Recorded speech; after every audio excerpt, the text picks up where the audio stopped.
देखो ये पियाज भल भाव में जारी हो सारी तापर मुझे टिके लंका गुंड आड करुँची। लंका गुंड आड करने समय रे गैस रे फ्लेम को टिके मु कमाऊँची नहले लंका गुंड पोड़ी जाई पारे। एठी बाटिकी रखिथिबा अदा रसुण रे पेस्ट को मु आड करुँची। गैस रे फ्लेम को लो करी मु ताकू भल भाव में 2 ରୁ 3 मिनिट पर्यंत कषुची। अल्प किछि पानी देई ताकू आउ टिके भल भाव में 2 मिनिट पर्यंत मसला को कषुची। मु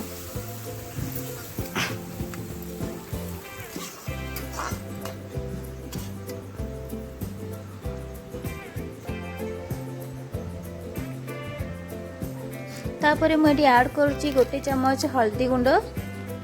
जेहेतु मसला मु आगुरी पकई नथली वर्तमान मु चिकेन मसला टिके पकाउची।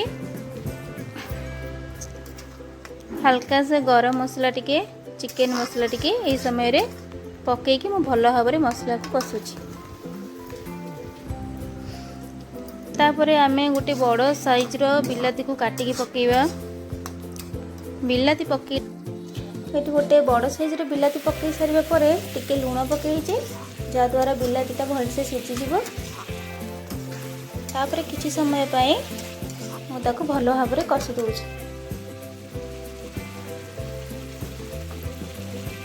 देखो केड़े सुंदर भाव में कषाटा प्रस्तुत हो गला। ता सहित मुझे छाणिकी रखिथिबा आलू 2 खंड पकईदेली। बास्ना भी बहुत भल आसला। देखो कलरफुल भी लगुच बहुत बढ़िया।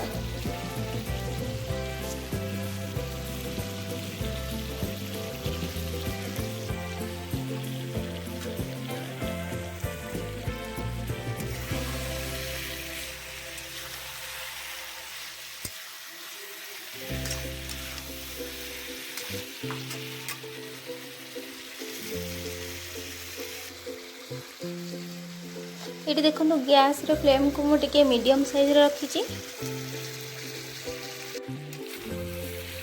देखो मसला पूरा लगिगला बहुत बढ़िया भाव में कषाटा प्रस्तुत हो सारा।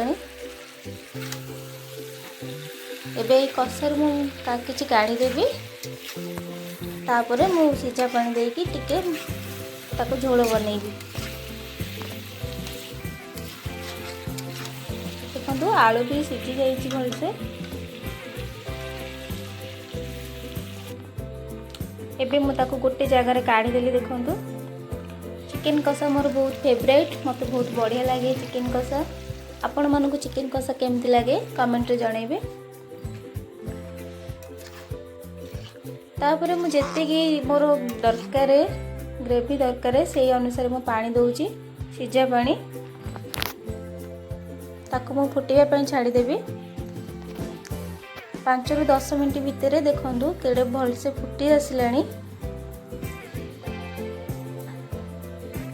आलू जो सीझी नथिबो टिके दर सीझा थिबो ए झोल रे से भलसे पूरा मसला रे मिसी जाइथिबो भलसे सीझी जाइथिबो।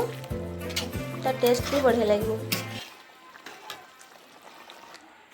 देखो भलसे फुटी आसलानी। मुझे गरम मसला पकई चिकेन तरकारी रेडी। देखो ये चूल्ही भात बसई उषुना भात।